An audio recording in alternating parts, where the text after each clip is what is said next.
buenas tardes, bienvenidos a Especialistas de Mundo Bebé. Con ustedes su conductora, la señora María del Valle Fermín. ¿Cómo vamos, Vichy? ¿Todo bien? Muy bien, lindo sábado, salió Muy el sol. bien. Subió Salió la el temperatura para disfrutar la tarde de hoy. Muy bien, y nuestro musicalizador que elige este tema para comenzar el programa, creo que lo voy escuchando 300 veces ya entre la radio y... Justo lo sacaron. Tengo una opinión muy particular que no la voy a dar acá, obviamente, pero tengo una opinión muy particular en este aprovechamiento de separaciones para promover trabajos. No me parece. Bien. No me parece. ¿Qué va a hacer? Bueno, vamos a acompañarte en un programa más en este Especialistas, hablando de los temas que te interesan saber acerca del cuidado de tu salud, de la prevención de enfermedades, del cuidado de cada uno de los integrantes de la familia, de todo eso que va sucediendo día a día en tu hogar. Así que quédate prendidito hoy hasta las 3 de la tarde, Vichy. Así es, quédate con nosotros. La repetición de este programa mañana a las 10 de la mañana por Canal 7. Y lo podés volver a ver en cualquier momento en nuestro canal de YouTube también. Los ya emitidos en el canal de YouTube, María del Valle Fermín. Perfecto, estamos en vivo también en YouTube para el lugar en donde estés. Vamos a hablar de la cirugía mínimamente invasiva de columna, vamos a hablar acerca de la artrosis, vamos a conocer acerca de las nuevas masculinidades y vamos a hablar acerca de ser mamá después de los 40 años. Todos temas muy actuales que tienen que ver con todos los integrantes de la familia, con todo esto que se va hablando, con todo esto que se va planteando, por más que hoy no te toque, seguramente es un tema para empezar a hablar, para conocer, para saber a qué especialista podés recurrir en el momento en el que lo necesites. Así que vamos a agradecer rápidamente a quienes nos ayudan en la presentación. El luquete de hoy es de Soho. A ver, muy bien, a Soho lo encontrás en sus redes sociales, muchísimas gracias. Soho en su showroom, así que podés contactarte a través del Face o del Instagram y poder ahí hacer una cita para que puedan atenderte de manera particular y privada, obviamente, porque va a ser exclusiva para vos. Personalizada, totalmente. Muy bien. Gracias, Soho. Gracias, Soho. Gracias a César Peluquerías. César Peluquerías, San Martín 92 San Pedro, encontrarlo en Face. Muy bien, gracias a Micaela de Alquimia, Grupo Creativo, Galería Good Life, San Pedro, encontrarlo en Face. Ambos los encontrás en San Pedro de Jujuy y en el Instagram, como tanto en el Facebook también y en todas las redes sociales que después del programa subimos. Gracias a Andina Beauty Bar. Ajá, Andina Beauty Bar también. A ver, mostrar un poquito la... También lo encontrás en redes sociales. Ahí está. Andina Beauty Bar. Muchas gracias. Gracias. Totalmente al doctor Fernando Soler Boadas, que trabaja en toda la armonización facial en la clínica estética Soler. Y gracias al doctor Esteban Salazar Reinaldi por recuperar mi cabello en el Centro de Recuperación Capilar en Avenida España. También muchísimas gracias. Y a La Orquídea por estos arreglos tan bonitos. Qué bonito. La Orquídea Florería, Sarmiento 443. Hace tu pedido al teléfono 422-3304. Arrancan Especialistas de Mundo Bebé en la tarde del sábado.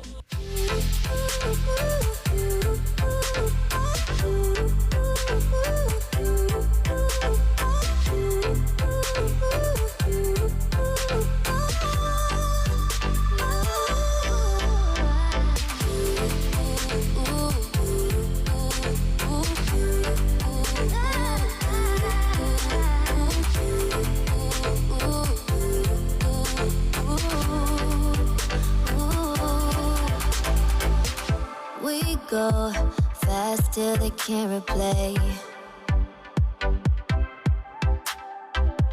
Who knows why it's gotta be this way? We say nothing more than we need. Arrancamos con este especialistas que podés volver a ver mañana a las 10 de la mañana y en nuestra web podés encontrar todas las vías de comunicación. En pantalla también figura el QR para redireccionarte directamente a esa página. Es www.mundobebecontenidos.com.ar. Allí tenés todas las vías de comunicación, las entrevistas grabadas, las notas recomendadas y obviamente la guía de profesionales para que puedas sacar todos los datos y poder consultar. Vamos a recibir por primera vez en piso, pero ya lo tuvimos en entrevista, al doctor Leonardo Failá. Él es médico especialista en neurocirugía. Gracias por estar con nosotros. Y viene de la provincia de Salta, pero también está como adoptado en nuestra provincia, así que gracias. Así es. Hola Valle, buenas tardes. Bueno, sí, la verdad que vengo desde el 2014, así que ya soy un jujeño por adopción, ya tengo muchos amigos acá. El consultorio, la clínica donde estoy ya es parte de mi familia, así que me siento muy bien acá. Muy bien, muchas gracias, bienvenido. Gracias. La especialidad también tiene que ver con esto, ¿no? De tener que viajar y poder hacerlo y desempeñarla en ambas provincias, porque es la neurocirugía especializada en la cirugía mínimamente invasiva de columna. Así es, por ahí al principio, ahora ya es más común, pero siempre el paciente tenía un dolor de columna e iba a un traumatólogo. Entonces después cuando te hablan del neurocirujano, el paciente dice, pero si yo estoy bien de la cabeza, ¿por qué voy al neurocirujano? Entonces, para explicarle un poco a la gente, la neurocirugía interviene en todo lo que es sistema nervioso. Existe el sistema nervioso central, que es el cerebro, y el sistema nervioso periférico, que es el que se desprende de la médula, sería la parte del vestigio final de lo que es el cerebro. Entonces hay un sistema nervioso central, el cerebro, y un sistema nervioso periférico. Y desde ahí es donde involucra la columna, porque esos nervios están contenidos en la columna. Entonces cuando hay ciertas patologías de las cuales vamos a ir hablando, que la más frecuente es la hernia de disco, tenemos ciertos síntomas como el dolor del nervio ciático. ¿Qué tiene que ver con esto? Que el dolor es un nervio. Entonces, bueno, por ahí nos nuclea y nos une esto a los neurocirujanos con la columna. Totalmente, y además la importancia de hacer una especialidad, ¿no? Porque si hablamos de columna, es una especialidad o un tratamiento, una cirugía al que le tenemos mucho miedo como paciente. Yo creo que son dos tabúes, el cerebro y la columna, ¿no? O sea, por supuesto que nadie se quiere operar, pero de última, si te tendrías que operar, te querés operar de un apéndice, de una fractura de codo y no de un tumor de cerebro, de una hernia de disco. Pero tiene que ver con que años atrás, hablemos de 50, 60 años atrás, no había una especialidad definida. Entonces el traumatólogo que te operaba la rodilla, el dedo, también te operaba la columna y no tiene nada que ver. O el neurocirujano que hacía solamente cerebro, eventualmente hacía una columna. Con el paso de los años se nuclearon lo mejor de la traumatología y la neurocirugía y se abrió la especialidad de columna. Entonces ahora ya operarte de columna es muy seguro. Con el paso de los años y las técnicas actuales nos permiten utilizar técnicas mínimamente invasivas. ¿Qué tiene que ver, qué quiere decir mínimamente invasivas? Que las incisiones son pequeñas, que utilizamos cámaras, que la estadía de internación son 12 horas, máximo 24 horas en el grueso de las cirugías, si no es un paciente complejo, ¿no? Entonces todo esto hace que el paciente tenga una seguridad de él. No se puede decir 100% porque hasta en una muela pueden haber complicaciones, pero de un 98% de que tenés todo controlado lo que pasa en quirófano.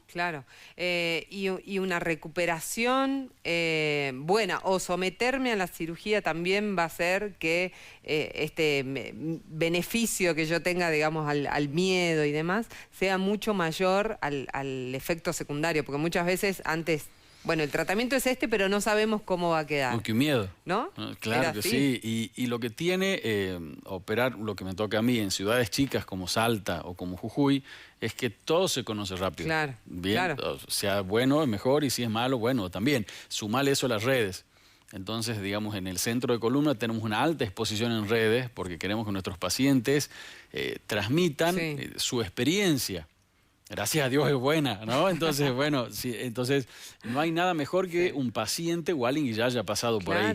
Entonces te va a contar algo realmente como es y gracias a Dios nuestros pacientes llegan recomendados. Bien. Y las indicaciones también tienen que ser precisas, tienen que estar bien indicada la cirugía, digamos, para que el éxito del tratamiento sea, ¿no? Bueno, se ve que conoces del tema en toda cirugía porque para que una cirugía sea un éxito, lo que tiene que ser lo correcto es la indicación. yo con mis pacientes siempre les digo, la cirugía es el último recurso. Del 100%, solamente un 20% Bien. va a cirugía. Entonces, si estamos en una cirugía, es porque el caso es grave o porque fracasaron todos los métodos no invasivos. Fisioterapia, kinesiología, osteopatía, medicinas alternativas que no sean dañinas, una acupuntura. Me dice, doctor, me hago acupuntura y me va bien. Perfecto, siga, no tengo ningún problema. Voy con... no hay problema. Siempre y cuando no le hago un mal, está bien. Pero si ya probamos con cosas serias, digamos, con evidencia científica, kinesiología, fisioterapia, osteopatía, ozonoterapia, no anduvo, hizo reposo, tomó analgésicos. Bueno, listo. Entonces tenemos estudios, resonancia magnética, que lo hace, bueno, se hace acá electromiograma, que lo hace un neurólogo. Siempre les digo, el electromiograma es como un electrocardiograma, que por ahí es más conocido por los pacientes, que ve el corazón. El electromiograma ve los nervios, entonces nos dice en qué cuantía están afectados y es un predictor de futuro de cómo va a andar el paciente.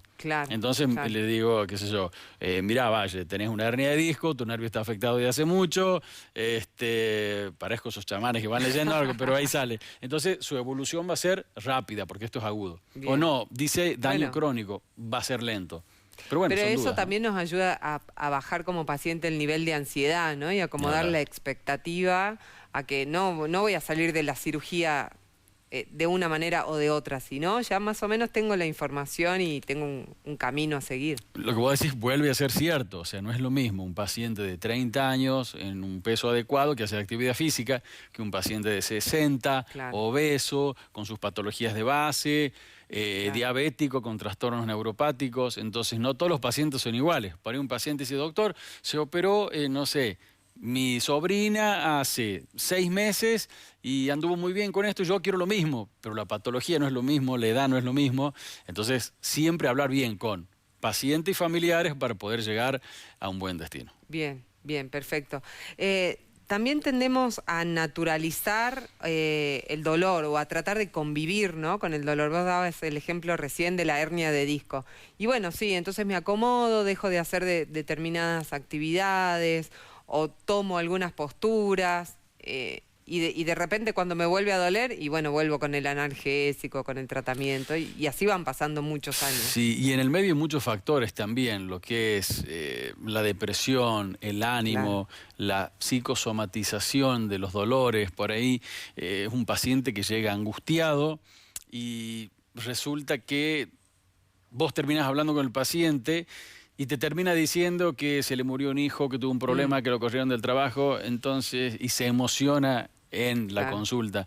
Entonces, por ahí creo que los médicos tenemos que volver un poco más a escuchar al paciente. Hoy por hoy tenemos poco tiempo, todos, entonces por ahí perdemos un poco ese hilo con el paciente, cada vez más automatizado, ya no hay secretarias. En otros lugares del mundo ingresás tu diagnóstico y te sale, ingresás tu síntoma y te sale un diagnóstico.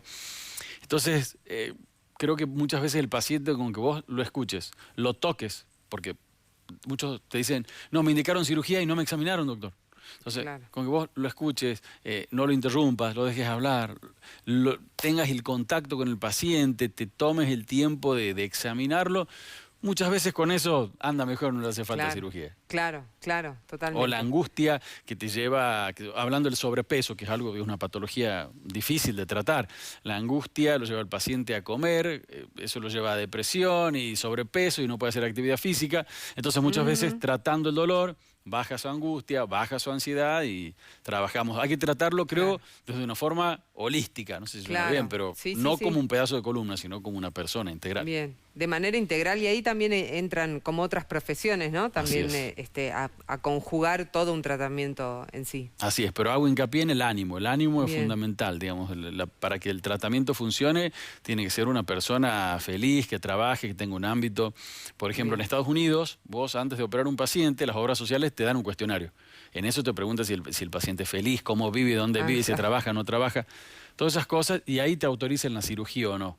Porque muchas veces la patología está, el tratamiento está bien, pero no anda y tiene que ver con ciertas cosas emocionales del paciente. Bien. Mirá lo que terminamos hablando. Y uno dice, ¿para qué me preguntarán esto, no? ¿Para qué tengo que llenar este cuestionario? Pero realmente... Porque el ánimo, en nuestro caso que tratamos con lo que es dolor, el ánimo es fundamental.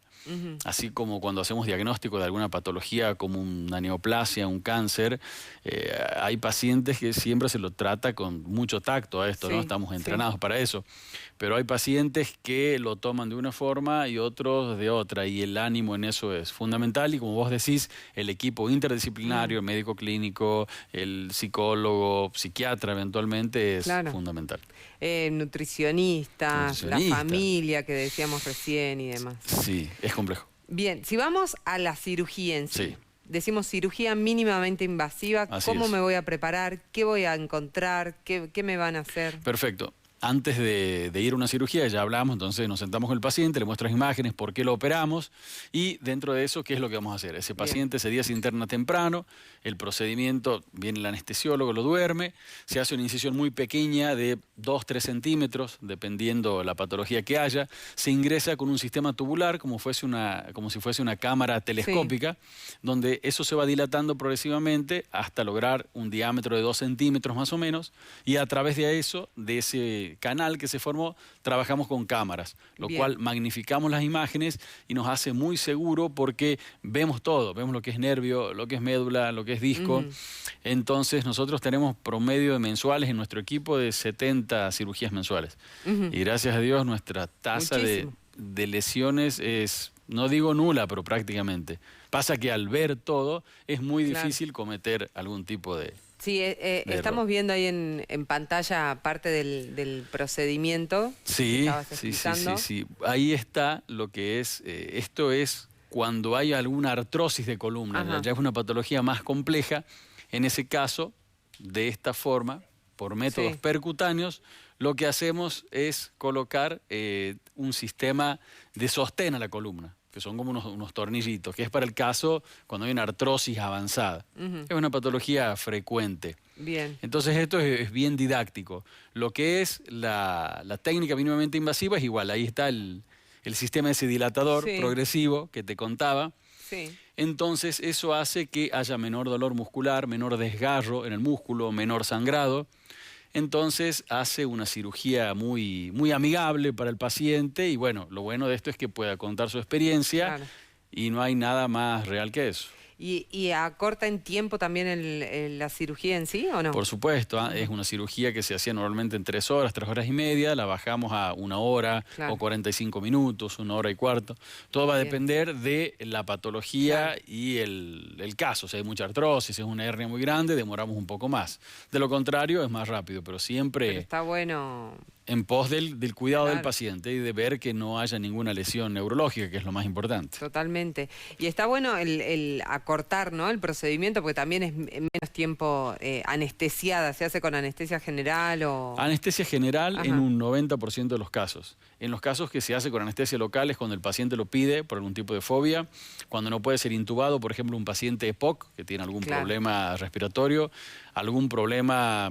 hepático renal grave que no pueda, qué sé yo, un paciente con insuficiencia renal que no puede metabolizar determinada droga, bueno, perfecto, se hace una anestesia local y con esto, al ser mínimamente invasivo, nos permite hacerla con el paciente despierto, pero sedado, tranquilo, que no va a haber nada, no va a sentir nada. Para no va a sentir el dolor, sino va a poder estar presente, observando, digamos, pero no... Así es, se hace sufrir. Se hace una sedación, como cuando alguien se hace una endoscopía o algún procedimiento menor, entonces es muy similar en esos casos. ¿Esto también ayuda a la recuperación después del paciente? Totalmente, porque el paciente ese no hace reposo. Es un paciente que pasa a la habitación, usualmente está limpio de anestesia a las 2 horas más o menos que ya fue al baño, se levanta, camina, entonces lo primordial es que se levante y camine para que al otro día pueda irse ya totalmente descomplejizado a su casa con algún analgésico y un antibiótico vía oral. Y volver a su actividad laboral lo antes posible. Es también como muy rápida, ¿no?, la recuperación, no hay grandes periodos de reposo ni... Enemigos totalmente del reposo. Cirugía mínimamente invasiva es enemiga del reposo. Entonces, con siempre el estandarte de menor dolor, recuperarte más rápido, volver a tu vida habitual. Primero al trabajo, ¿no es cierto? Y después a la actividad deportiva gradual, pero siempre teniendo en cuenta de cómo vino el paciente. Tengo pacientes que te dicen, doctor, ¿voy a poder volver a hacer deporte? Sí, perfecto. ¿Desde cuándo no va al gimnasio? Desde la pandemia. Claro. 2020, no, mire, ya pasaron casi 3 años, la pandemia terminó, ya está, a volver, hay muchos pacientes que se quedaron ahí, pero bueno, actitud, hay que arrancar. Claro, de a poquito ir arrancando, no intentar hacer todo, No, todo claro, de golpe. progresivo, digamos, ese paciente por lo menos por 60 días no puede hacer impacto, no puede hacer básquet, vóley, entonces fisioterapia, yoga, pilates, gimnasio, una vez puesto a punto puede volver a la actividad que hacía antes, no inventar una nueva. Bien. Por lo menos volver a lo que estaba haciendo antes o algo tranquilo como el gimnasio. El gimnasio es la base de todo. Bien, ¿y hay algún tratamiento como de apoyo? ¿Puedo hacer fisioterapia? ¿Me voy a hacer controles específicos después? ¿Cómo voy a seguir con...? Si tengo una patología de columna, lo ideal es deportes que no tengan impacto. Yoga, pilates, bicicleta fija, bicicleta de la común, digamos. Y el gimnasio. Hago mucho hincapié en el gimnasio porque es la base para hacer lo que querramos hacer. Fortalecer todo, trabajar mucho la zona del core, lo que es la zona media, mucho con peso corporal. Tratar de tener una rutina de lunes a viernes, de 30 a 45 minutos. Nada más. Con eso... para el cuerpo es más que suficiente. Hacer una actividad de cardio de 15 a 20 minutos por día, ya está, es suficiente. Si le agregamos el componente muscular, mejor, porque con el paso del tiempo van a haber atrofias musculares, entonces lo ideal es siempre mantenernos entrenados. De por vida, es un ejercicio... Sí, totalmente, una recomendación para todo. Para todo, porque estamos, digamos, somos animales, entonces estamos hechos para salir y cazar, no para salir y sentarnos en una computadora y comer todo servido. No, totalmente. Tenemos que movernos, y ese es el concepto. ¿Y los controles de la cirugía o post-cirugía? El paciente se opera, es dado de alta a las 24 horas, de ahí nos visita recién a la semana, mientras tanto va haciendo una vida normal sedentaria, que quiere decir una vida sin deporte por el momento. Entonces son 15 días que el paciente no hace actividad física, posterior a eso le sacamos los puntos y comienza con el kinesiólogo, con el licenciado. Entonces ahí el licenciado lo va orientando, hace primero magnetoterapia, ultrasonido, como para cicatrizar. Nos vamos viendo una vez por semana y luego ya vuelve lo mando al gimnasio. Te digo lo mando, aunque no quiera ir, lo mandamos como sea. Y el miedo me parece acá, sobre todo con los pacientes de acá, ¿no? Es, doctor, usted me va a operar y se me va a ir a Salta de nuevo. Sí. ¿Y qué hago? Tenemos un equipo acá de contención. Entonces, la doctora se encarga de verlo al otro día. Sí. Aparte, este tipo de cirugía mínimamente invasiva nos da esa ventaja. Claro. Digamos, Dios no permita, si hay alguna lesión, se produce en el momento. Entonces ese paciente se despertaría, no nos pasó, se despertaría sin poder mover una pierna o con un dolor muy agudo en tal lugar.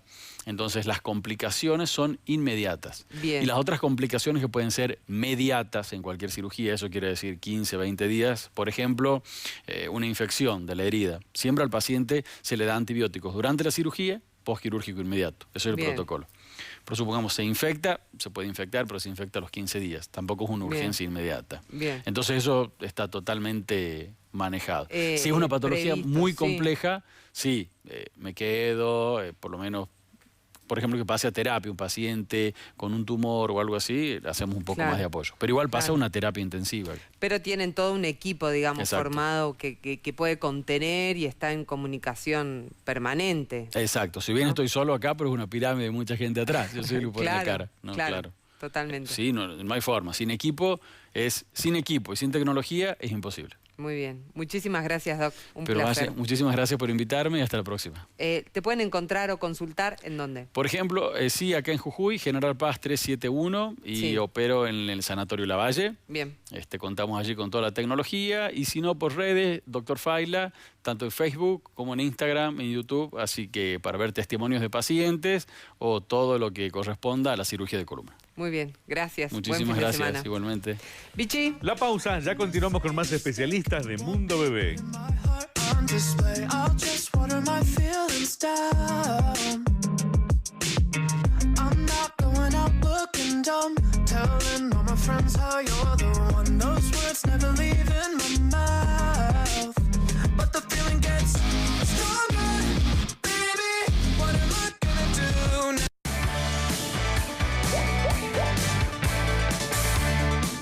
En Salazar Reinaldi Recuperación Capilar empleamos las técnicas y productos más avanzados en regeneración y restauración capilar. Técnica fue pelo por pelo. Agenda tu consulta al 0388 15 51 70 790. Te esperamos en Avenida España 1528, primer piso A. Salazar Reinaldi Recuperación Capilar.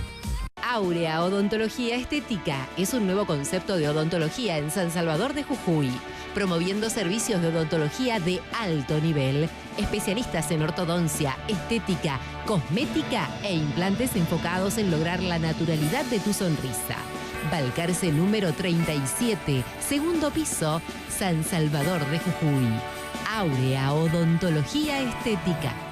En Deco Jujuy encontrás sillones y living de fabricación propia, variados juegos de comedor de excelente terminación y materiales con la mejor calidad. Además, las marcas premium de colchones y somiers ideales para un descanso reparador. Este mes tenemos increíbles promociones para vos con la mejor financiación, ahora 12 y ahora 18 sin interés y plan reserva. Esto y mucho más en nuestras sucursales. Soler Clínica Estética es el lugar que te recomendamos para realzar tu belleza y sentirte bien de la mano de profesionales especializados y equipamientos de alta tecnología, tratamientos faciales y corporales, cirugías estéticas y reparadoras, cirugía láser, cosmetría y cosmetología, osteopatía, medicina ortomolecular.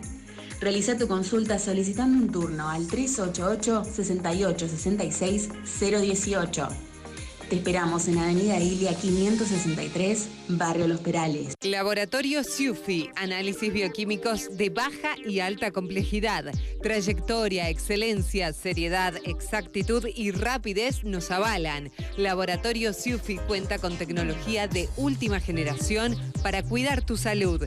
Belgrano 1165, teléfono 422-7225. Laboratorio SIUFI. Consulta con el doctor Gerardo Babio Figueroa, cirujano plástico, especialista en cirugía plástica, estética y reparadora con más de 30 años de trayectoria. Seguridad y confianza a tu alcance. En Belgrano 340, Sanatorio del Rosario, y en Pasaje Charcas 843, consultorios de la doctora Susana Pita. Doctor Gerardo Babio Figueroa, cirujano plástico. El Consejo Deliberante es una institución de la vida democrática que gesta los sueños para seguir transformando la ciudad. Allí se generan las ordenanzas que el Ejecutivo Municipal materializa en obras, mejoras de servicios y desarrollo humano. Consejo Deliberante de San Salvador de Jujuy.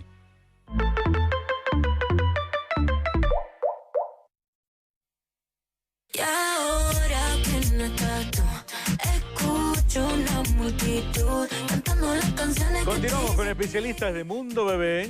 Y te recomendamos Dicar, concesionario oficial Chevrolet, que te convoca para realizar la campaña de seguridad Takata, que es un servicio gratuito y exclusivo para Chevrolet Classic, fabricados desde el 2013 al 2017, y Chevrolet Celta, fabricados entre el 2013 y 16. Dicar Chevrolet cambiará el airbag del conductor totalmente gratis y además accedes a un beneficio exclusivo de 10.000 pesos por traer la unidad. Comunícate al 388-40476, 388-40476, o vení al concesionario ubicado en Colectora Ruta Nacional 9, número 2005. Dicar es Chevrolet en Jujuy. Mira.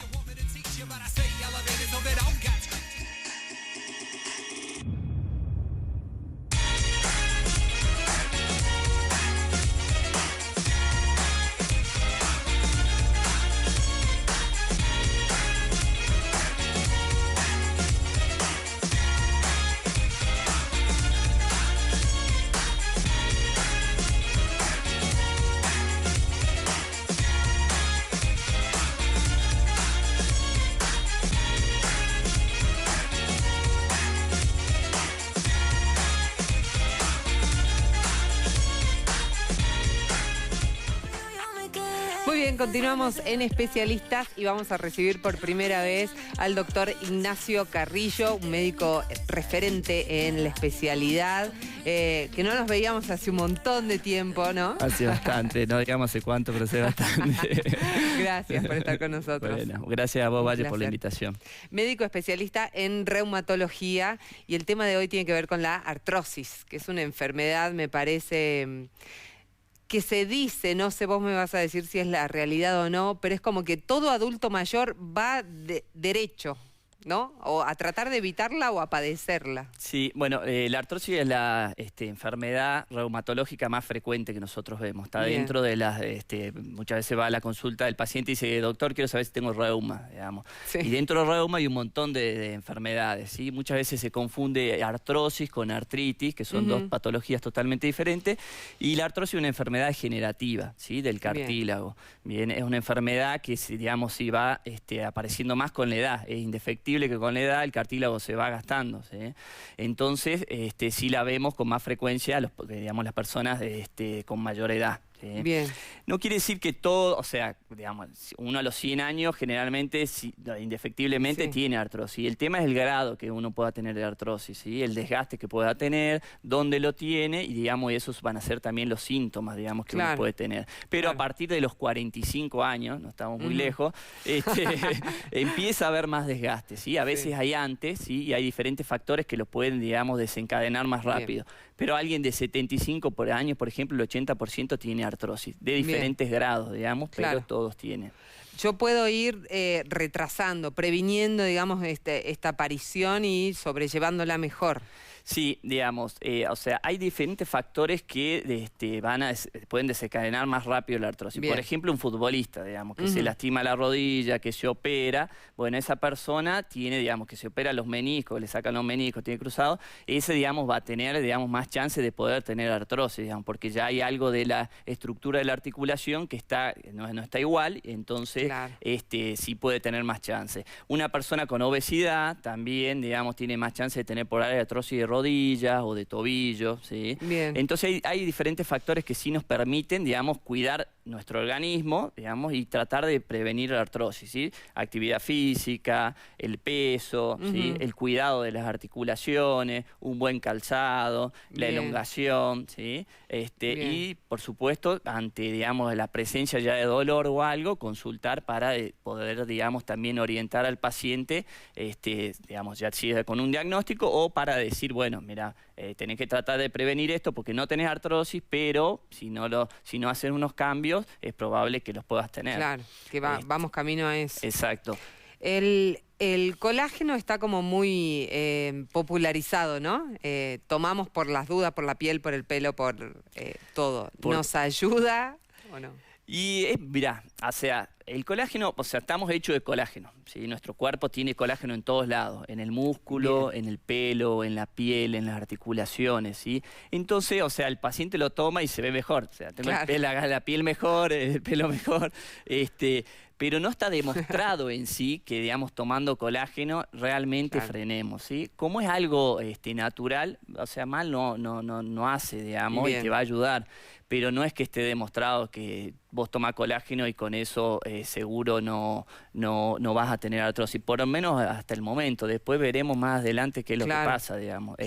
Todo lo, como que decía el doctor recién, lo que no sea nocivo, nosotros, digamos, el paciente lo puede tomar y si le hace bien y le sienta bien, perfecto. Bien. Así que está muy en boga, no está de nada demostrado.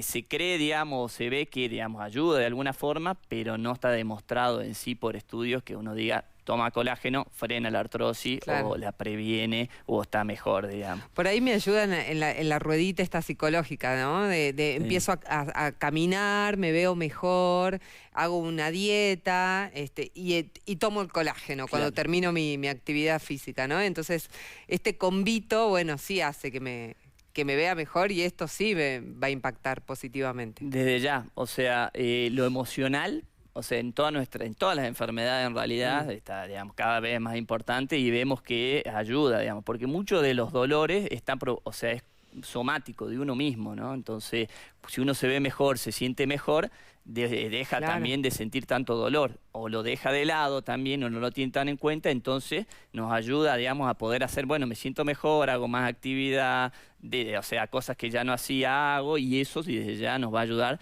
tanto para lo articular, para el corazón, para todo, digamos, Claro. así que tiene un círculo que es muy bueno, que está perfecto, digamos, Bien. que se ayuda desde ya. Bien, y volviendo a la enfermedad, la artrosis, ¿qué síntomas me va a presentar? ¿Qué me va a llevar al médico si no tengo un control general recomendado, digamos? Bueno, la artrosis, primero, digamos, se presenta tanto en hombres como en mujeres, igual, digamos, no como otras patologías autoinmunes que vemos que es más frecuente en las mujeres. Como te decía, una enfermedad por desgastes, ¿sí? Y puede afectar, por ejemplo, una articulación, dos o varias. El síntoma principal es el dolor. ¿Sí? Después aparece también la rigidez, digamos, la dificultad para hacer el movimiento y la limitación en una etapa más avanzada. Entonces el primer síntoma es el dolor. Por ejemplo, me empezó a doler el dedo, me está doliendo y me tomo un antiinflamatorio, se me va, pero al otro día vuelve y me está doliendo cada vez. Bueno, entonces esa sería, digamos, como el primer síntoma de alarma, como para decir, bueno, voy a ver qué es este dolor que tengo y no lo dejo pasar, ¿no? Porque por ahí pacientes que llegan, que me duele la rodilla hace 3 años y uno pide una radiografía y bueno, ya lamentablemente la enfermedad está muy avanzada. Claro. Entonces, como digamos, pauta de alarma sería el dolor, no un dolorcito que aparece de vez en cuando, sino algo más crónico digamos, en los días, ¿sí? Digamos. Sobre todo si yo hago alguna actividad, digamos, relacionada a la zona en la que me duele. Vos decías, me duele el dedo o me duele la mano. Y si soy costurera, seguramente... Desde ya, digamos, por ejemplo, de la artrosis, las más frecuentes, por ejemplo, en mujeres son rodillas y manos. ¿Sí? Claro. En hombres es más frecuente la artrosis de cadera. Y después también lo que hay mucho frecuente también, o sea, lo que más vemos es artrosis de cadera, rodilla, y manos y columna, ¿sí? Otro síntoma muy frecuente, como habla el doctor, es la lumbalgia, el dolor, digamos, artrosis de cadera, que son los pinzamientos que uno puede tener en la columna, las hernias de disco, que después puede llevar a una artrosis de la columna. Entonces, como, digamos, dónde me duele, identificar el dolor, sí, digamos, vengo doctor porque un chequeo, no, pero tiene algún dolor, sí, me duele más acá, bueno, entonces identificar dónde está el dolor, poderlo ver, que es muy, o sea, saber cómo es el dolor, que es muy importante para nuestra consulta. Doctor, me duele acá, y la verdad que me duele más a la mañana, cuando hago esto, que el dolor de la artrosis es generalmente mecánico. Empiezo a hacer algo y me duele, dejo de hacerlo y me descansa. Diferente a otro dolor inflamatorio de otras patologías, que el dolor es más frecuente en el reposo. Por ejemplo, en la artritis. Me levanto con dolor, empiezo a mover y se me va. A diferencia del dolor mecánico, que es de artrosis, de desgaste, digamos. Porque ese cartílago que recubre la articulación ya no está, entonces ahí empieza, digamos, los síntomas inflamatorios y este dolor. Esto que vos decías recién de la artritis me cuesta, se refiere mucho a esto de me cuesta arrancar, empiezo a caminar y los primeros pasos me cuesta, después ya la tercera, cuarta cuadra estoy bien, digamos, ya me olvido, ¿no? Pero en mucha persona joven se puede ver este síntoma. Sí, bueno, digamos, en la artritis y artrosis, o sea, digamos, en la artritis también uno empieza a tener, digamos, le cuesta arrancar, pero después está mejor y se le va el dolor. El otro es como que cuesta un poquito y después mejora, pero sigue doliendo. O sea, sigo caminando y me duele, se me va, pero no del todo. O sea, no es que, digamos, peso se me va y puedo correr, no. Me sigue doliendo cada vez más, entonces es la limitación que uno va teniendo también.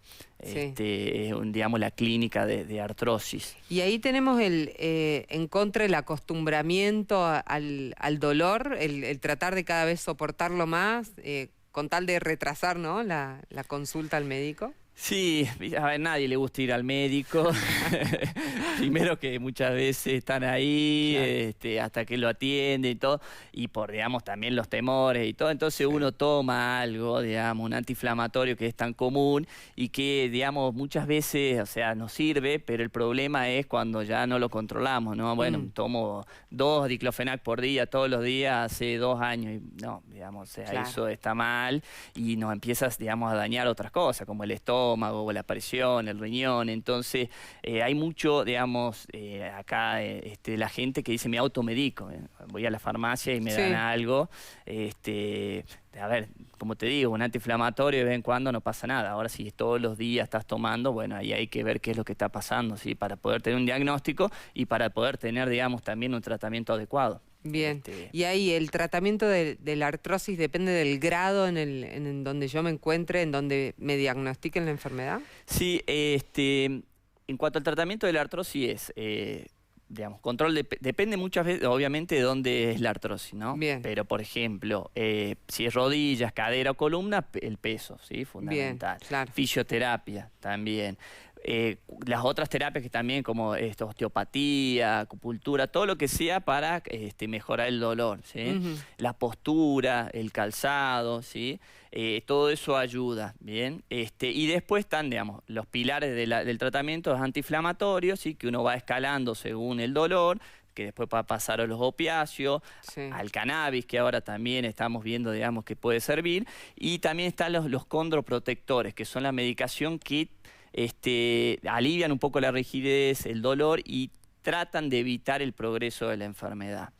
Lamentablemente no hay nada que regenere lo que está gastado. Claro. ¿Sí? Lo que tratamos de hacer es prevenir que se gaste, digamos, más rápido, ¿sí? Enlentecer el avance de la enfermedad, ¿sí? Pero no hay nada que regenere. Sería fantástico porque todos llegaríamos a los 90, 100 años, bien, pero no. Es para detener, lamentablemente. Y si no, es ya tratamiento quirúrgico. Bien. Y esto es una enfermedad que me va a ir quitando calidad de vida si no la trato, digamos, me va a seguir limitando en lo que puedo hacer, en lo que no puedo hacer, en las ganas, ¿no? De hacer cosas o no. Sí, desde ya, porque uno se empieza a limitar solo, ¿no? Ya me duele la rodilla, bueno, no, ya dejo de, no sé, ir a este lado. Después ya dejo de subir una escalera, ¿no? Entonces hay aumento de peso, pierdo masa muscular, entonces uno se va autolimitando innecesariamente, ¿no? O sea, nosotros decimos, usted, digamos, trate de hacer la vida normal que hacía siempre con limitaciones, digamos, no se ponga a saltar, a hacer cosas que por ahí no puede ya por el grado de la artrosis, pero después uno trata de hacer vida normal, ¿sí? Alimentación normal, sana, saludable, pero sin limitarlo al paciente, ¿sí? Para que pueda tener su vida diaria lo más normal posible. Bien.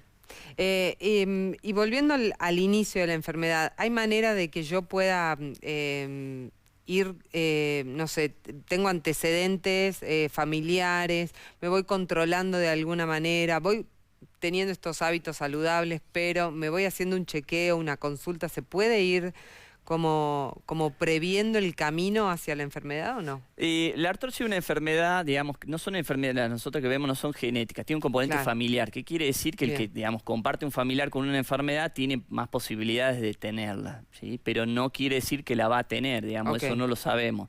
Sí hay, digamos, por ejemplo, herencia de artrosis de mano, más que todo en mujeres, ¿sí? Mi mamá a los 40 empezó con artrosis, entonces puede hacer la consulta, pero no hay nada que yo le haga que diga vos vas a tener sí o no, o toma esto para no tenerlo, lamentablemente. Hay síntomas, digamos, tal enfermedad, para evitarla, sí, lo de la dieta, actividad física, todo lo que ya habíamos hablado, pero no hay ningún estudio que yo te haga que diga, bueno, o vas a tener o no, o toma esto para no tener, digamos. Bien. ¿Sí? Es lo otro, digamos, lo que hablamos. Y de ahí, bueno, sí está, digamos, el diagnóstico, una radiografía, una resonancia, una tomografía para, digamos, establecer el diagnóstico y poder tratarla. No se va a curar, ya lo dijimos, la vamos a ir controlando y va a haber días o momentos en los que yo me sienta mejor o peor, me sienta con mayor rigidez, mayores dolores. Sí, puede haber digamos, episodios de reagudización de la enfermedad. La artrosis, como te decía, puede ser una rodilla solo, tengo solo esta artrosis, después puede pasar a la otra, no es evolutiva, no es que empiezo acá, después el pie, después las manos, después no. Bien. O sea, tengo artrosis de rodilla. Localizada. Después, como tengo, o sea, si no tuve un accidente, no tuve un factor que me desencadene la artrosis, puede ser que tenga la otra, porque genéticamente tu cartílago algo tiene, entonces podés tener la otra también. Lo de cadera lo mismo, o en las manos, pero después no es que va pasando, digamos, de voy a tener acá, después me va a seguir en cadera, o sea, no es ese tipo de enfermedad. Sí hay personas que tienen poliartrosis, que tienen rodilla, columna, digamos, en las manos, sí, pero en la general es, digamos, va teniendo de una o dos articulaciones generalmente. Bien.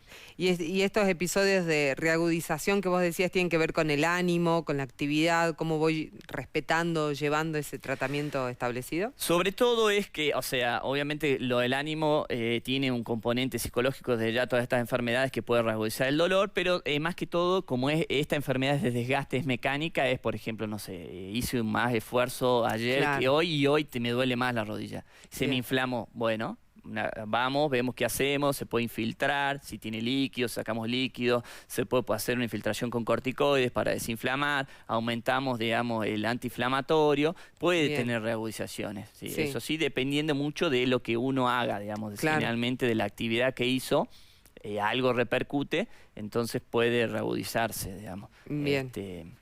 Bien, y la última, y se opina mucho, ¿no? Y se habla en la familia, y quizá por desconocimiento, pero todas las enfermedades reumatológicas tienen que ver con el consumo de calcio y básicamente con el calcio de la leche de vaca, ¿no? Estamos evolucionando también en eso. Hoy la recomendación sigue siendo esa. No, en realidad, digamos, el calcio es para una patología específica. No tiene nada que ver con esto. No, o sea, nosotros, digamos, la reumatología ve muchas enfermedades, digamos, sistémicas y todo. El calcio es para el hueso, para fortalecer el hueso, y la patología esa es la osteoporosis y osteopenia. No tiene nada que ver. Claro, no. Por supuesto sí nos sirve, digamos, desde ya el calcio de la leche para que nadie tenga osteoporosis y osteopenia, pero no está relacionado con la artrosis ni con otra enfermedad. Sí, el hueso obviamente es fundamental ese aporte, pero no relacionado con otras enfermedades. No, pero se escucha mucho, ¿no? Esto de, por ejemplo, la alimentación ahora vegana y que cuando seas más grande vas a sufrir el dolor de tal cosa. Y en casa mezclamos todo esto porque tenemos la recomendación arraigada, ¿no? De la alimentación en sí. Desde ya, por ejemplo, digamos, hay mucha gente que ya no toma ni leche, claro, ¿no? Pero se puede reemplazar, digamos. O sea, lo que más tiene calcio sabemos que es la leche, digamos. O sea, pero después están los quesos y, bueno, otras, digamos, alimentos que nos pueden dar ese calcio necesario, que, digamos, el nutricionista te puede indicar bien. Lo importante es sí tener un buen aporte, porque si no, después el calcio, claro, el hueso se va descalcificando y, bueno, también hay que tratarlo. Entonces podría ser otro problema. Bien, buenísimo. Muchísimas gracias. Bueno, un placer. Gracias. ¿Te pueden encontrar, consultar? Yo estoy atendiendo en el Sanatorio Lavalle, en el Otero 360. Muy bien. Sí. Gracias. Buen fin de semana. Igualmente. Vichy. La pausa. Ya continuamos con más especialistas de Mundo Bebé.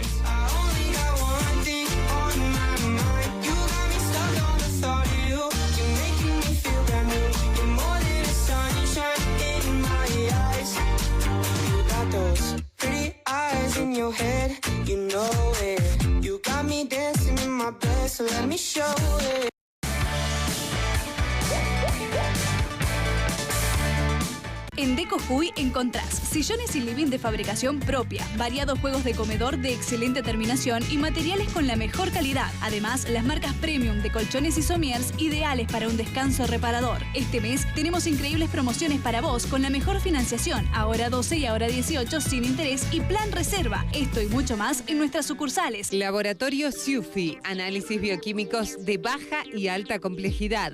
Trayectoria, excelencia, seriedad, exactitud y rapidez nos avalan. Laboratorio SIUFI cuenta con tecnología de última generación para cuidar tu salud.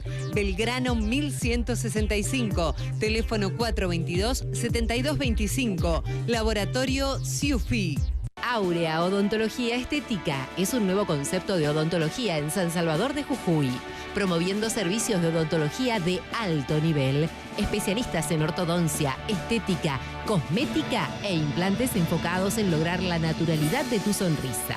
Balcarce número 37, segundo piso, San Salvador de Jujuy. Aurea Odontología Estética.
Seguimos con especialistas de Mundo Bebé.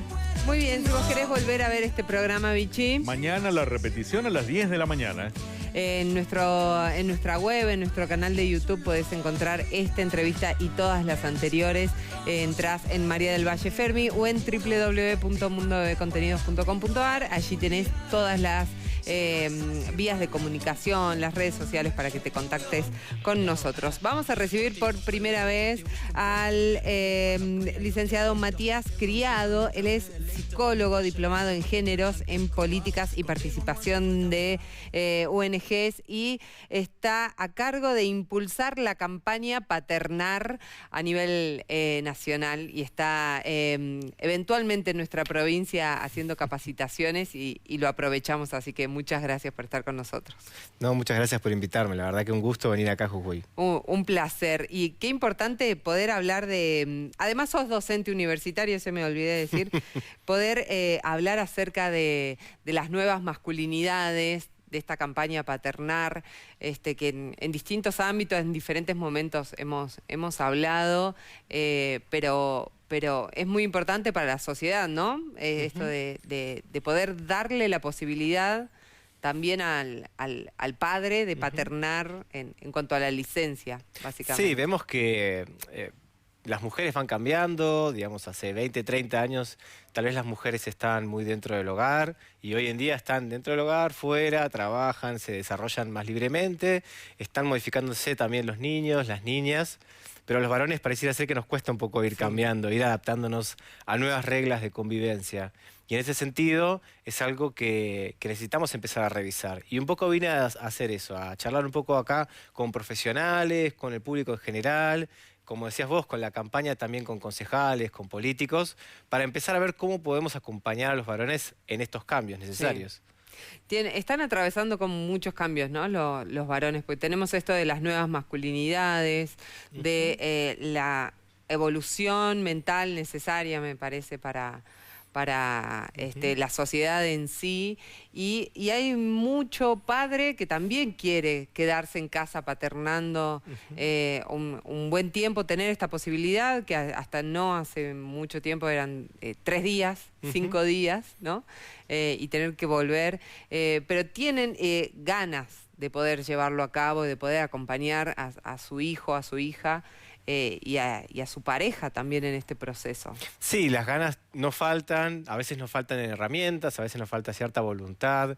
Vemos que muchos varones se quedan en casa y no saben bien qué hacer, cómo cuidar de sus hijos, de sus bebés. Y las mujeres, por la sociedad, ¿no? Por este hecho de que cuando son niñas les entregan algún juguete para jugar, un muñeco, un bebote, o cuando son adolescentes también trabajan de cuidados, como niñera, por ejemplo, van adquiriendo ciertas herramientas y van construyendo esta idea de cuidar un bebé.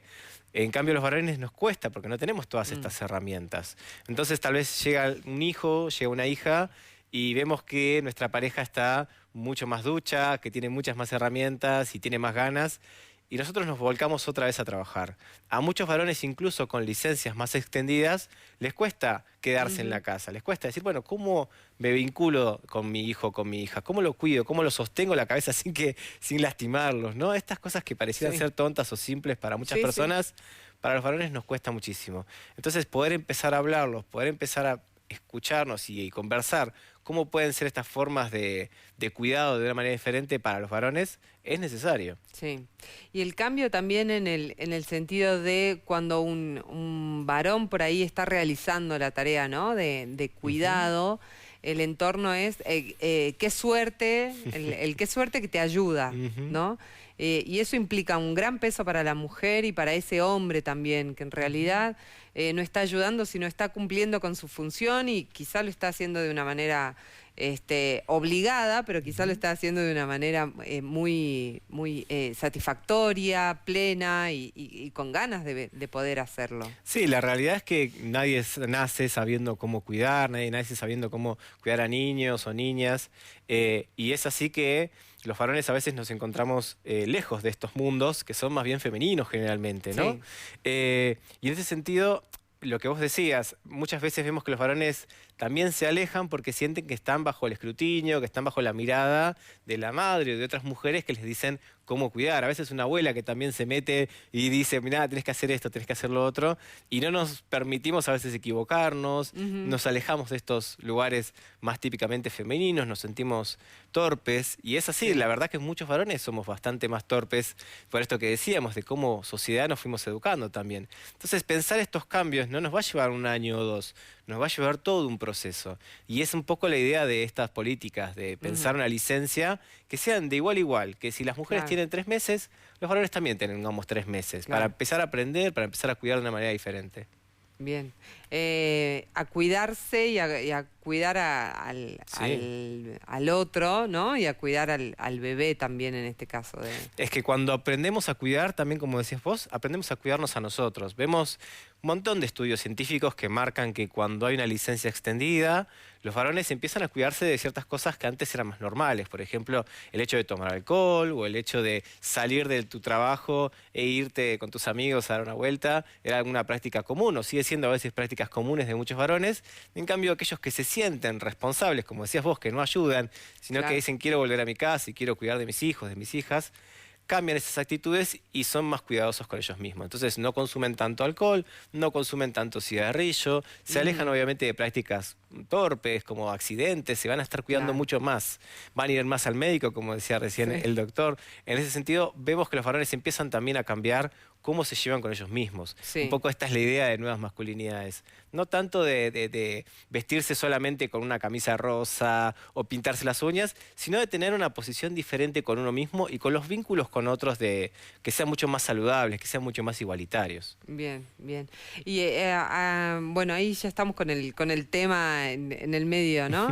Las nuevas masculinidades también son muy necesarias, es parte de la evolución, la estamos necesitando, digamos, pero hay una gran parte de la sociedad o que no la entiende o que la juzga de determinada manera, no solamente por el aspecto, sino por las formas, o por las mismas elecciones, por las expectativas y las obligaciones, y no por la realidad en sí. Tal cual, y como fue dándose en las capacitaciones que fuimos dando estos días, marcábamos esta diferencia, donde la masculinidad en singular es un mandato, es una forma que los varones entendemos que tenemos que reaccionar, que tenemos que comportarnos, que tenemos que hacer ciertas cuestiones y otras no, tenemos que reírnos de ciertos chistes y de otros no.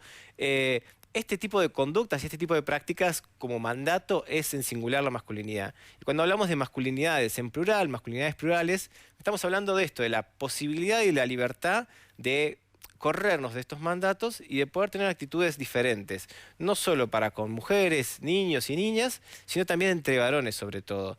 Que vemos que, por ejemplo, cuando hablamos de depresión, muchos varones esconden su depresión y después tenemos números muy altos de suicidio o tenemos números mucho más altos de consumo en los varones que callan y que callan. Entonces, poder corrernos de esos lugares no solamente es mucho más saludable para nosotros varones, sino también como todos como sociedad. Entonces, hablar de masculinidades plurales no solo estamos hablando de aquellos varones que tal vez tienen una orientación diferente o que tal vez se visten diferente, sino que se empiezan a relacionar con los mismos de su entorno diferente, que se pueden empezar a correr de estos mandatos, de estas reglas invisibles de lo que es ser hombre. Sí, y básicamente quizá el varón o la mujer en realidad, pero centrándonos en el varón, esto de una elección sexual diferente o el vestirse de determinada manera o tener determinado look, ya es como un camino que se viene recorriendo, ¿no? Quizá el estereotipo normal es el que más está, normal o el más naturalizado, digamos, es el que más se está sufriendo, ¿no? Porque quisiera actuar de otra manera, pero no lo muestra, sigue, no sé, estudiando la carrera del legado familiar, sigue sin demostrar sus sentimientos, sigue sin, no sé, darle un abrazo a un amigo por un feliz cumpleaños porque solamente nos damos la mano.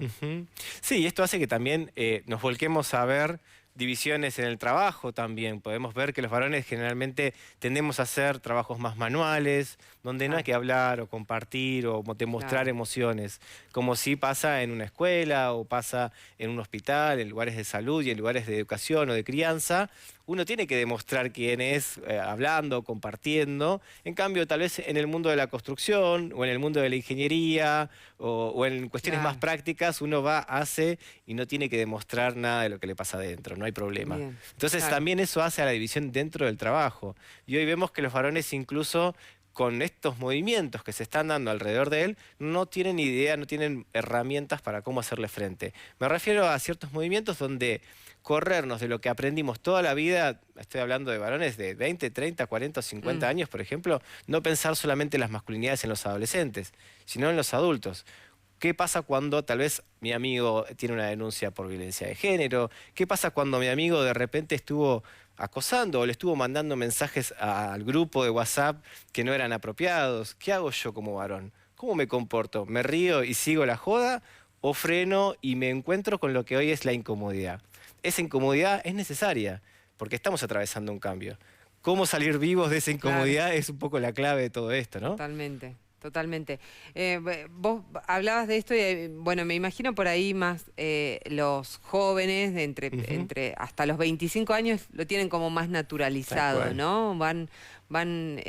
Son más abiertos a las nuevas masculinidades, a aceptar al otro, a aceptar un error propio también y poder modificarlo. Quizá el adulto es el que más reacio a esto está, ¿no? Los que tenemos que aprender capaz un poco más para poder criar a nuestros hijos desde otro lugar. Totalmente, totalmente. De hecho, ayer a la tarde tuvimos una capacitación con adolescentes de aquí de Jujuy y tenían 13, 14 años y ya habían aprendido de entrada cuáles eran las reglas de cómo ser hombre. Había que ir a trabajar y mantener a la familia. Había que ser fuerte, ser valiente y tener sí o sí una novia. Todas estas reglas necesarias para convertirnos en hombres. Y tenían 13, 14 años. Y eso lo aprendieron de sus padres, de sus abuelos. Es decir, esos vínculos siguen existiendo. Entonces es necesario no solo pensar en las masculinidades desde una educación, desde la escuela, sino también desde el hogar, desde la familia, desde los vínculos. Como decías vos, los adultos tenemos que también poder tener la capacidad de cambiar, la capacidad de transformarnos de cómo estamos hechos. En ese sentido, cambiar un poco estas reglas de cuáles son los mandatos de ser hombre. Sí, sí, totalmente. Hay un ejemplo que es muy claro, que me lo comentó un varón, me acuerdo, una vez. En nuestra provincia se juntan mucho el fin de semana los adultos, el fútbol de profesionales, que sería de todos los que estamos hoy acá, y después viene el tercer tiempo, que es el asadito, el choripán, con la cerveza. Muchas veces se toma la cerveza o no se suelta la lata para que no vea que es la cerveza sin alcohol, porque la cargada del otro, que sí está tomando la cerveza con alcohol, es mucho más fuerte que evitarme. Entonces, no tomo gaseosa porque me van a cargar mucho más que si parece cerveza y yo sé que no estoy tomando cerveza. Sí, o escuchar algún tipo de música, por ejemplo, que te guste algún tipo de música pop, algún tipo de música alegre, puede ser visto como por los demás varones como algo de poco hombre o como algo que no está bien, ¿no? Entonces, salirnos de esas normas, de esas reglas, como decías vos, tiene un costo a veces muy alto y que los varones preferimos evitar ese costo, pero nos va desgastando adentro. Y esto lo vamos aprendiendo desde muy chicos. Entonces es importante poder ser esos adultos que marcamos esa diferencia. También en los asados, ¿no? Los varones nos juntamos a hacer el fuego, a ver qué pasa en ese asado, cómo cocinamos o no. Pero los platos, la ensalada, quién cuida a los chicos, eso termina siendo todavía tarea de las mujeres. Cambiar esas dinámicas es necesario también. Sí, en la sociedad o en el grupo social y también individualmente, ¿no? Para poder hacer lo que uno tiene ganas de hacer, quizá no es lo que está en el mandato, lo que siempre hice. Hoy me estoy dando cuenta, me registro de otra manera y quiero hacerlo de otra forma. Y para llegar a eso es un proceso, por eso te decía de lo importante de mantener esa incomodidad, de mantenernos en cierta incomodidad, de poder, lo que se dice hoy en día, interpelar o de construirnos entre varones, ¿no? Porque mucho de ese escrutinio, mucha de esa mirada es social, general, pero mucho más pesada es, como decías vos recién, la mirada de otro varón. Entonces, juntarnos entre varones a repensar qué queremos que sea la masculinidad es fundamental y necesario. Bien, bien. Y es muy válido replantearlo, vos decías que estuviste con adolescentes ayer desde muy chiquititos, ¿no? O desde el nacimiento, porque desde ahí ya vamos marcando diferentes cosas y bueno, pueden ser también cosas positivas. Sí, por ejemplo, cuando vemos los números que nos dice la cámara de juguete cuando es el Día del Niño, claro, donde la cantidad de pelotas que se regalaron era igual a la cantidad de niños que hay y la cantidad de muñecas es igual a la cantidad de niñas, ¿no? Como en esta cuestión donde ya de por sí los juguetes que les mostramos pueden ser diferentes. ¿Por qué no regalarle un castillo o una muñeca a un niño de 4 o 5 años? ¿O por qué no regalarle a una niña no solo la pelota de fútbol, que hoy está un poquito más permitido, pero también cuestiones de construcción o un camión, ¿no? Estas cuestiones que son típicamente marcadas como para niño y para niña también forman parte de esta construcción de la masculinidad, esta construcción del género. Poder romperlo implica también una incomodidad. Por ejemplo, a mí me pasó que yo tengo 2 hijos. Mi hija más grande tenía vestidos de princesa y después vino mi hijo y vio los vestidos de princesa y jugaron juntos con eso. Cuando vi a mi hijo vestido de princesa me choqueó, claramente, claro, me puse muy incómodo. Pero fue salir un poco y verlo disfrutar y verlo jugar, y él estaba jugando sin problemas. Entonces esa incomodidad, bueno, sacarla para otro lado, no guardarla solamente, sino se lo compartí a mi pareja, se lo compartí a algunos amigos, bueno, ahora vos también, ¿no? Sí. En ese sentido de poder sacarlo hacia afuera, poder comentar lo que nos pasa, termina siendo fundamental para darle esa oportunidad a nuestros hijos e hijas y también a nosotros. Y saber que estamos todos en el mismo proceso, ¿no? Sí. ¿No? Que no es que está todo escrito y yo ya lo sé y ya voy un paso adelante, sino estamos todos en este proceso de mejorar, de las nuevas masculinidades, de la aceptación del otro, de la aceptación de uno. Y de generar también cambios, porque así como... Claro.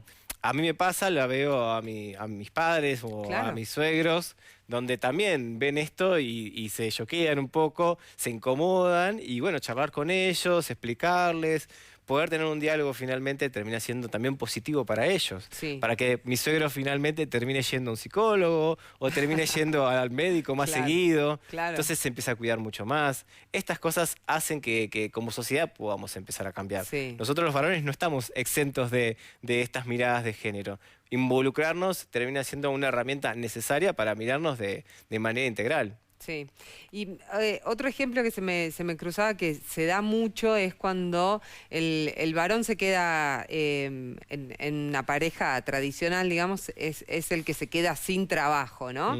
Y el poder hacerse cargo de las tareas del hogar, que generalmente son las mujeres, hoy se van repartiendo un poco más, pero recae mucho más en la mujer, es como incómodo, se deprimen, no saben cómo hacerlo, no quieren hacerlo, o son juzgados por otro al hacerlo, porque ahora se ocupa de la casa y no de... y la mujer es la que trae la plata, es como...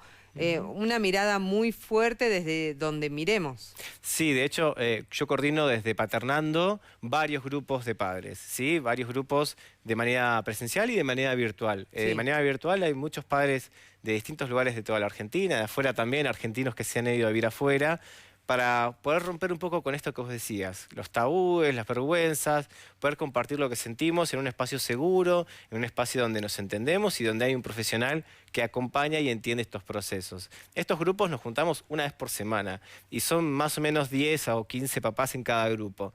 Y la verdad que es una modalidad de trabajo muy rica donde vemos esa transformación posible, donde no es solamente, bueno, tratemos de ser mejores hombres, sino estos agentes de cambio que claro, generan esta bola de nieve, ¿no? Uno que cambia y contagia al otro y va contagiando tal vez a sus vecinos, a su familia y va rompiendo un poco con estos tabúes y vergüenzas que vienen con la carga de ser hombre. No, y en la posibilidad por ahí positiva de buscar algo... No sé, descubrí que soy recontra bueno cocinando, que disfruto un montón siendo chef, o que me encanta, no sé, determinada cosa. Por ahí descubro una habilidad de una oportunidad que no busqué, pero que me encontró. Y además la entiendo a mi pareja de una manera diferente. Claro. ¿no? Me pasó, de hecho, hace muy poquito, que mi pareja me dijo, bueno, yo quiero salir del grupo de chat de WhatsApp de la escuela. ¿Vos podés quedarte? Listo, me quedé yo. Así que ella se pudo desligar un poquito de todas las responsabilidades que nos corresponden a los dos. Pero bueno, nos repartimos de manera diferente y yo me termino ocupando de ese chat de mamis y de papis, que a veces puede ser un poquito intenso, con muchos mensajes, etcétera. Y bueno, entonces en vez de estar los dos, estoy yo y ella toma un tiempo de descanso y seguramente el año que viene cambiaremos de vuelta.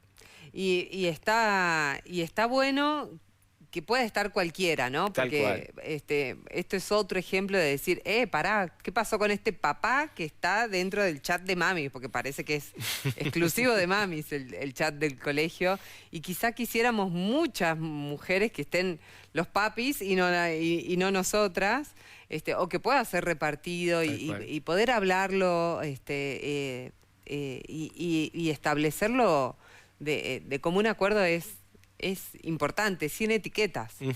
Sí, porque eso vemos siempre, ¿no? Que las mujeres tienen una carga mental muy pesada con respecto al cuidado y la crianza del hogar, no solo para con los niños, sino también adultos mayores. Y bueno, los varones que se empiezan a empapar un poco en este mundo van entendiendo qué les pasa a las mujeres, cómo es esa carga mental. Entonces, un poco sacar esa carga mental exclusiva de las mujeres también es responsabilidad de los varones. Bien, la última para terminar de exprimirte. Hablamos del desempeño físico, psicológico, el económico, el desempeño en el hogar, en la familia, pero también estas nuevas masculinidades van a respetar un poco más el desempeño sexual, que no es menor, digamos, en la vida de una persona, ¿no? Porque se espera que siempre el hombre, más allá de su vínculo, tenga ganas, tenga buen rendimiento, termine contento y se jacte de todo eso que hizo cuando lo hizo, en el momento que lo hizo y con quien quiera. Sí, cambiar las formas en la sexualidad también implica mucho movimiento para los varones. Realmente nos cuesta a veces corrernos de ahí, nos cuesta dejar de ser esos machos alfas, como se dice así, demostrando todo el tiempo que somos seductores y ganadores. Y también el tema de ser procreadores, de tener muchos hijos. Estos días estuvimos hablando con muchos varones de acá de Jujuy que se habían podido animar a hablar con su pareja del tema de la vasectomía, de que tal vez no tenían más ganas de tener otros hijos, y que realmente habían aumentado los casos aquí en Jujuy, con lo cual era un festejo en este sentido, de que había más varones que podían elegir, que podían decidir cuándo y hasta cuántos hijos podían querer tener. Entonces, en ese sentido, también la sexualidad está cambiando en los varones. Poder romper con esos tabúes, estas vergüenzas, forma parte de estos discursos y estas capacitaciones que estuvimos haciendo estos días. Sí, y por ahí el vincularme, ¿no?, desde otro lugar con mi pareja también ayuda a fortalecer esa pareja, ese vínculo y poder abordarlo íntegramente desde otro lugar. Sí, herramientas emocionales que nos faltan a los varones totales. No sabemos cómo hablar, a veces hablamos muy enojados y parece ser que el enojo es la única emoción permitida. Bueno, poder correr no solamente el enojo y hablar con ternura, hablar con emociones no tan gratas como la tristeza o como el miedo, pareciera ser que están como todavía muy vedadas. Entonces, hacer ese proceso para poder tener una mejor relación con tu pareja o incluso, como decías antes, también con tus amigos, con otras personas, es fundamental. Muchos varones todavía les cuesta hablar de lo que les pasa, incluso con su mejor amigo de toda la vida o incluso con una pareja con la cual tienen un vínculo excelente, pero sin embargo son monosílabos, ¿no? Sí, no, bien, mal. Es el estereotipo de siempre, ¿no? De que se juntaron a hablar y que las mujeres hablamos hasta por los codos y los varones mudos. Dijeron 2, 3 palabras, se pusieron a ver el partido y ya está. Tal cual. Esa era la única manera de vincularse.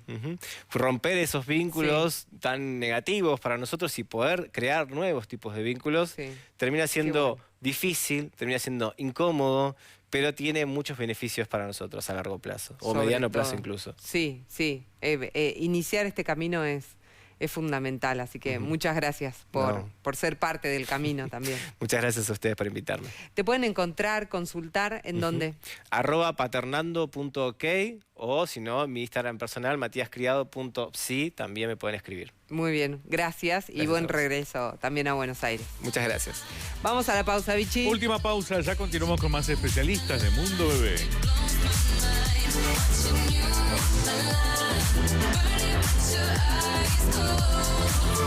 You're so scandalous, scandalous.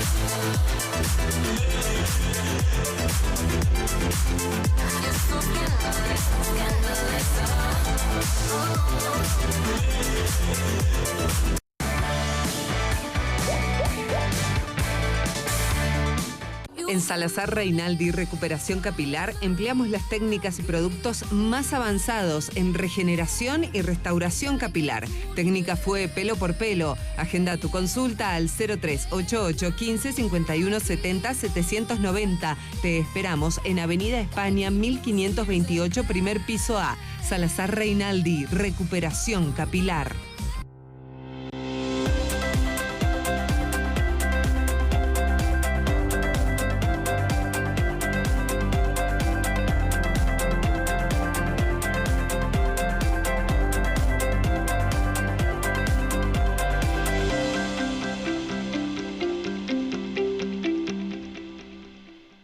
Soler Clínica Estética es el lugar que te recomendamos para realzar tu belleza y sentirte bien de la mano de profesionales especializados y equipamientos de alta tecnología.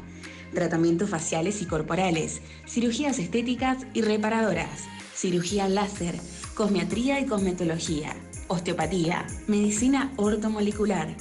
Realiza tu consulta solicitando un turno al 388 68 66 018. Te esperamos en Avenida Ilia 563, Barrio Los Perales. El Consejo Deliberante es una institución de la vida democrática que gesta los sueños para seguir transformando la ciudad. Allí se generan las ordenanzas que el Ejecutivo Municipal materializa en obras, mejoras de servicios y desarrollo humano. Consejo Deliberante de San Salvador de Jujuy. Consulta con el doctor Gerardo Babio Figueroa, cirujano plástico, especialista en cirugía plástica, estética y reparadora con más de 30 años de trayectoria. Seguridad y confianza a tu alcance. En Belgrano 340, Sanatorio del Rosario, y en Pasaje Charcas 843, consultorios de la doctora Susana Pita. Doctor Gerardo Babio Figueroa, cirujano plástico. El programa municipal Obras Mixtas es la articulación más concreta y exitosa entre el municipio y los vecinos de nuestra ciudad. A través de él, construimos cordones cunetas y pavimentos rígidos en un gran número de calles en distintos barrios, mejorando así la calidad de vida y garantizando la seguridad y el ordenamiento del tránsito vehicular. Los vecinos aportan el hormigón necesario para ejecutar la obra y la municipalidad los insumos, equipo vial, mano de obra, asesoramiento, inspección y dirección técnica. No paramos, seguimos transformando la ciudad. Municipalidad de San Salvador de Jujuy.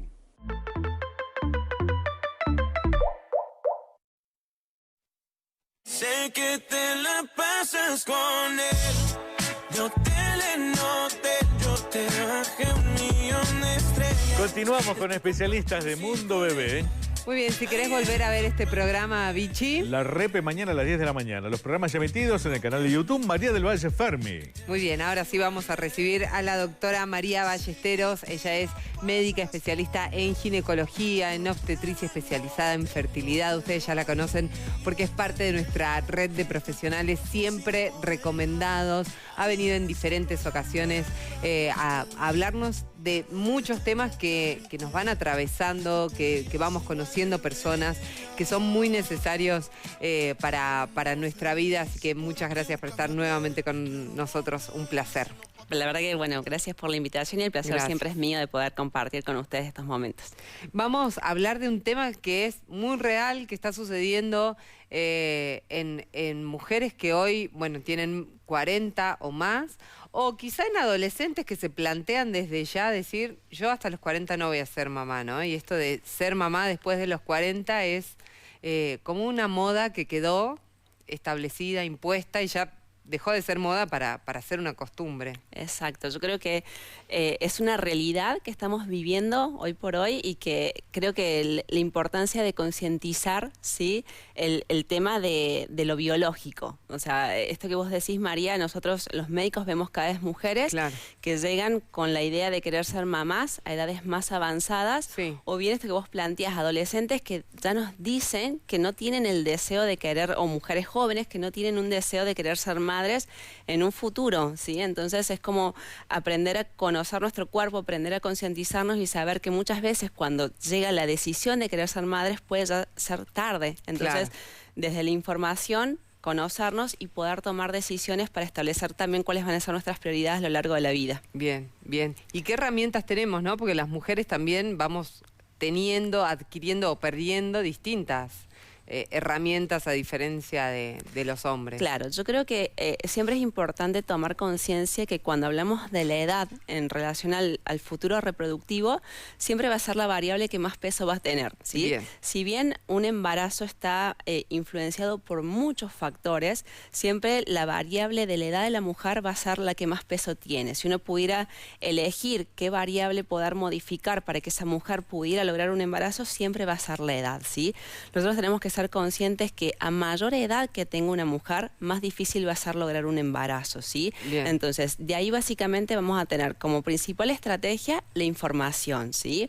Es muy común recibir en el consultorio pacientes que cuando tienen que atravesar estos tratamientos de fertilidad, una de las principales, digamos, críticas, entre comillas, que recibimos los profesionales tiene que ver con esto. Yo fui al ginecólogo toda mi vida, me hago el PAP desde que tengo conciencia y a mí nunca me dijeron que yo a los 40 iba a ser menos fértil, ¿sí? Claro. Entonces, esto de, a través de la información que la paciente, digamos, en la consulta diaria, sepa que la fertilidad va disminuyendo a lo largo de la vida, ¿sí?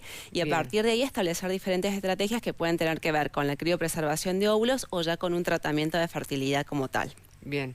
Y esto es orgánico, digamos, inherente a mi realidad. No importa que yo haya tenido, no sé, un hijo sin buscarlo, no sé, a los 20 años. Y ahora quiero buscarlo, pero ya tengo 42 y seguramente me va a costar mucho más que en ese momento. Exacto. Siempre, cuando hablamos de fertilidad y de la probabilidad de lograr un embarazo, siempre es importante entender que siempre hay porcentajes y posibilidades, ¿sí? Hablamos siempre que la tasa de fecundabilidad, que es la probabilidad que tiene una mujer de lograr un embarazo cada mes, no va a ser la misma a los 25 que a los 40 años, ¿sí? Esa tasa siempre es mayor entre los 20 y los 25 años. Si uno piensa cuál es la probabilidad de lograr un embarazo a los 20, 25 años, es de un 30%, lo cual, si uno se pone a pensar, no es un porcentaje realmente alto. O sea, nosotros como especie humana no somos una especie que tenga una alta probabilidad de embarazo, ¿sí? Entonces, ¿qué pasa? Si yo a los 20, 25 años quiero ser madre, ¿sí? La probabilidad de lograr un embarazo teniendo un 30% cada mes, a lo largo del tiempo y de varios años, probablemente ese embarazo llegue, ¿sí? Pero se sabe que a los 40 años la fertilidad de una mujer disminuyó en 10 veces, ¿sí? Si yo comparo una misma mujer a los 40 años con respecto a su probabilidad de embarazo a los 20, 25 años, sabemos que a los 40 años va a ser 10 veces menos fértil, ¿sí? Entonces, ¿qué pasa? Esa tasa de fecundabilidad de lograr un nacido vivo después de los 40, 35 años, ¿sí? Va a ser mucho menor, ¿sí? Porque no solamente con el paso de los años se va afectando la cantidad de óvulos que están presentes a nivel del ovario, sino que la capacidad de esos óvulos de lograr un embarazo disminuye considerablemente, ¿sí? Entonces, son factores, como vos bien decís, biológicos que no pueden ser modificados. Claro. ¿Y la calidad de esos óvulos se va a modificar también? Sí, sí. Siempre es importante recalcar que la afectación de la fertilidad no solamente tiene que ver con una afectación cuantitativa, ¿sí? O sea, pasan los años e inexorablemente mis ovarios van a tener menos óvulos, pero algo que también es sumamente importante recalcar es que la calidad del óvulo que va quedando va siendo de peor calidad, ¿sí? El óvulo normalmente no es una célula que se regenere. Es la gran diferencia desde el punto de vista reproductivo que existe entre el varón y la mujer. Bien. La mujer, al nacer, nace con una determinada cantidad de óvulos que inexorablemente se va a ir acabando a lo largo de la vida, ¿sí? El varón, si bien tiene un impacto con el paso del tiempo, tiene la capacidad de producir espermatozoides a lo largo de toda la vida, ¿sí? Entonces, no solamente pierdo cantidad a medida que pasan los años, sino que la calidad se va a ir afectando. Y si uno se pone a pensar, la calidad va a ser el factor que más peso va a tener, porque no es lo mismo hablar de la calidad de un óvulo a los 20 años que la calidad de un óvulo a los 40 años, ¿sí? Obviamente, mientras menos calidad tenga ese óvulo, más difícil va a ser que se pueda unir exitosamente con un espermatozoide y que pueda dar lugar a un embrión que implantis me genere un nacido vivo, que es lo que nosotros básicamente buscamos en todo tratamiento de fertilidad. Bien, Bien. Y esto que se suma al resto, ¿no? De variables de poder buscar un embarazo, no sé, de tener una buena salud física, de no haber tenido ningún diagnóstico en todo mi organismo, no sé. Exacto. Infecciones vaginales y demás. Exacto. Si bien, como les decía, hay muchas variables, obviamente por ahí hay pacientes que nos plantean esto de por qué es tan difícil lograr un embarazo a través de un tratamiento de fertilidad, y por ahí entender la biología es, digamos, entender que son muchas variables las que van a influir para poder llegar a tener un bebé, y que a veces no es tan fácil como lo pensamos, ¿sí? Desde, como recién les decía, pensar en un porcentaje de éxito que es relativamente bajo, a miles de factores que pueden influenciar, como bien decías vos, una infección, el tener las trompas obstruidas, el que mi pareja tenga una afectación en el espermograma. Entonces son como muchas variables que se van juntando para que obviamente el resultado reproductivo a veces se vuelva cada vez más difícil. ¿Sí? Sucede mucho que escuchamos esto, ¿no? De decir, a mí me cuesta un montón quedar embarazada, que tengo 42, que me cuidé toda la vida, que y la hija de tal persona que tiene 16 está embarazada sin buscar. Es como... Exacto. Yo creo que también lo importante es que saquemos muchas cuestiones que tienen que ver con, por ahí, creer que para el otro es más fácil, o por ahí esto de que, por ejemplo, es muy común en la consulta que la paciente te diga, tal famosa fue mamá a los 46, ¿cómo hizo? O sea, está divina y aparte es mamá. Y muchas veces es conocer cómo también, o sea, si bien, digamos, hay muchos tratamientos que no es una obligación que la familia cuente, por ejemplo, tuve que hacer una ovodonación para poder lograr un embarazo, pero por ahí también sacar esta cuestión de creer que, digamos, hay famosas que logran un embarazo de manera fácil, ¿sí? O sea, nadie tiene la obligación de contar de cómo se logró ese embarazo. ¿sí? Y seguramente entonces, se muestra la foto final. Exacto, o por ahí no se lee la letra chica, porque claro, o sea, va a decir, bueno, tal famosa sí fue mamá, pero no tiene la obligación de contar qué tratamiento tuvo que hacerse. Entonces, por ahí desmitificar esto de que, digamos, a mí me cuesta y al otro no, ¿sí? Porque, digamos, hoy por hoy, por ejemplo, tratamientos de ovodonación en Argentina representan el 40% de los tratamientos de fertilidad que hacemos los médicos, ¿sí? Entonces, si uno se pone a pensar, 40% es una cifra bastante alta, ¿sí? Entonces, ¿esto por qué? Porque obviamente el deseo de maternidad se fue corriendo, ¿sí? O sea, si nosotros nos ponemos a pensar, nuestras mamás, nuestras abuelas eran mamás a los 20, o inclusive hasta más temprano, y a lo mejor a los 38, 40 sí tenían problemas de fertilidad, pero como ya habían tenido 2 o 3 hijos, no era un problema vital para ellas, ¿sí? Entonces, ¿qué pasó? La mujer fue cambiando sus roles, comenzó a trabajar, comenzó a ser, digamos, a ganar mucho espacio en campos que antes eran del varón. Entonces, esto hizo que obviamente el deseo de maternidad y el hecho también obviamente de que surgieran los métodos anticonceptivos y que nosotros no tuviéramos que preocuparnos por quedarnos embarazadas o no, hizo que obviamente cambiara este paradigma social, ¿sí? De la búsqueda de la maternidad a edades más avanzadas. Pero de vuelta está esto de que lo biológico no nos acompaña al cambio social. Entonces, es decir, bueno, la mujer ganó terreno, pero hay cuestiones que obviamente se desconocen mucho y que tienen que ver con esto del paso del tiempo, básicamente. Y esto de la ovodonación o la criopreservación serían como los tratamientos hoy fundamentales para esta decisión de vida de planificación familiar. Exacto. Básicamente siempre, digamos, lo que es la criopreservación electiva de óvulos, que básicamente es poder criopreservar una corte de óvulos un tiempo indefinido, va a estar fundamentalmente orientados a mujeres jóvenes, ¿sí? Tenemos que reconocer que lo que es la criopreservación de óvulos es una técnica que comenzó a hacerse más conocida y que dejó de ser experimental a partir del 2012. Entonces, esto hace que hoy por hoy las chicas, por ejemplo, de 20, 25, 30 años, tengan esa gran posibilidad de pensar en una criopreservación electiva, que a lo mejor para las mujeres que hoy tienen 40, 45 años, esto no existía a sus 20 años, ¿sí? Entonces, esto nos permite que uno pueda concientizar a las mujeres jóvenes de que existe esta posibilidad de poder hacer esta criopreservación de óvulos, lo cual obviamente nos va a dar la probabilidad estadística más elevada el día de mañana, si quiere utilizar esos óvulos, de poder lograr un embarazo, ¿sí? Y cuando ya llegamos tarde, es decir, que pasamos a los 40 o 40 y tantos, y tenemos este deseo de lograr ser mamás, también pensar en que una realidad posible puede llegar a ser lo que es la ovodonación, ¿sí? Y también sacarle un poco toda la cuestión... la carga social y emocional, exacto, también, ¿no? Exacto, que tiene, porque exacto.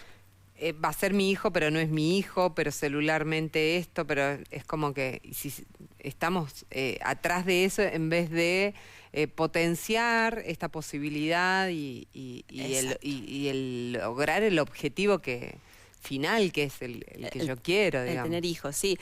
Siempre se habla mucho de lo que es el duelo genético con respecto a lo que es la ovodonación y que la mujer obviamente tiene que permitirse entender que el óvulo va a venir de una mujer sana que va a donar ese óvulo. Sí, obviamente yo siempre en la consulta, y lo recalco mucho, el ser madre no es un vínculo genético, o sea, es querer tener, o sea, ya el deseo de ser madre, o sea, te hace, digamos, desearlo a ese bebé de una manera digamos, innata, claro, y que vos decís, bueno, o sea, es criarlo, es quererlo, eso hace a la función de ser mamá, ¿sí? O sea, pero obviamente hay que sacar todo lo que es esa carga social de decir, bueno, como les digo, no existe la obligación de decir, bueno, yo fui mamá a través de un tratamiento de ovodonación.